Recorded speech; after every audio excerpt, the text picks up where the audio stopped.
Well, first they charged for checked bags, and we all gasped. And then they said, how about some more money for extra leg room? And now the airlines, they're charging a $10 premium for already elevated fares on 3 of the busiest travel days of the year. We're talking about the Sunday after Thanksgiving, of course, one of the busiest. And then on January 2nd, right after the New Year's holiday, January 2nd and 3rd will be included in this. Joining us now for a Fox Business exclusive, the bestfares.com founder and CEO Tom Parsons. And why are they pushing this fee? I mean, they're making a lot of money on it, but are they going to get any backlash? A lot of people are cutting back. Are they going to fill their planes? They might be able to, but here's the whole thing. I think if you're flexible this holiday season, especially Christmas and New Year's, and I've been telling people avoid January 2nd and 3rd. That $10 fee is not what you should be worried about. When I priced New York to Los Angeles and not traveling on the 2nd and the 3rd and coming back on another day, I was finding round-trip airfares between Christmas and New Year's around $300 round trip.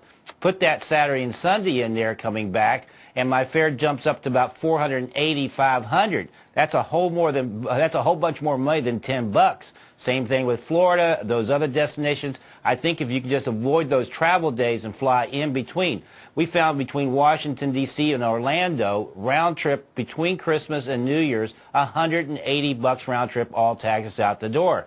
So I think if you're flexible, avoid those busy days, you'll be able to fly this holiday season cheaper than you did last year. I know I bought tickets to Tampa, and I'm going for about $150 less than I paid last year. I'm paying $550 round trip to Phoenix, plus the $35 I'm going to pay to check my bag on U.S. Airways. I have 2 questions for you, though, Tom. Yeah. First is, why is American and Delta and U.S. Airways adding this $10? Why bother when you've already got a low-cost carrier like Southwest Airlines that are raising their fares more than 50%? My second question, where's the Hawaiian shirt? That's my favorite part of interviewing you on Fox Business.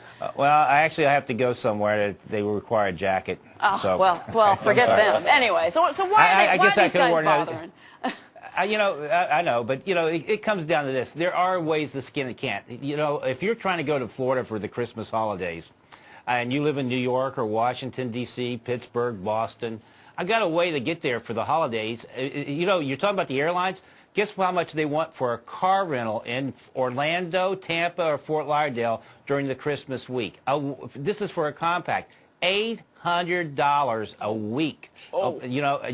Now, if you live in the Northeast, Pittsburgh, Boston, those destinations, you can actually pick up an Alamo car in Washington and drop it off in Florida. You'll pay about $30. With taxes and all, it's about $300 for 7 days for an SUV.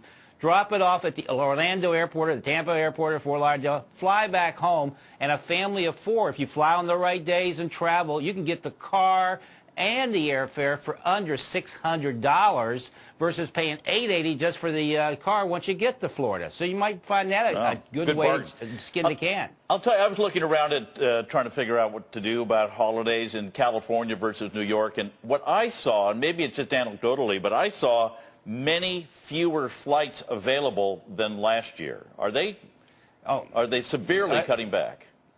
Well, again, you might see less flights, but at the same time, we've seen some competition this year from Virgin America, JetBlue, American and Delta, and United Airlines flying that coast-to-coast corridor. There'll still be flights out there, but there'll be, even during Christmas, there'll still be more than probably normal in those routes.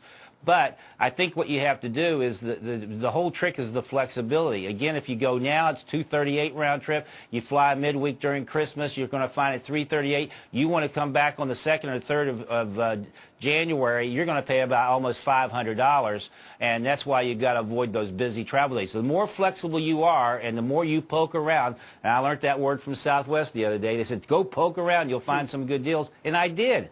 Okay, and so I think this holiday season, you should be looking now, though. I think you've got to be looking now. You've got to be, but the other thing you were talking about in the bags, some airlines charge, up to $128 now for 2 checked bags.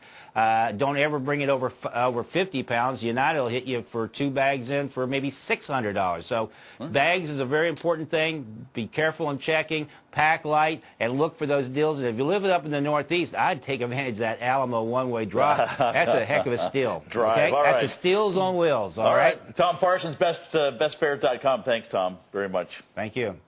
I missed the shirt, Tom. All right.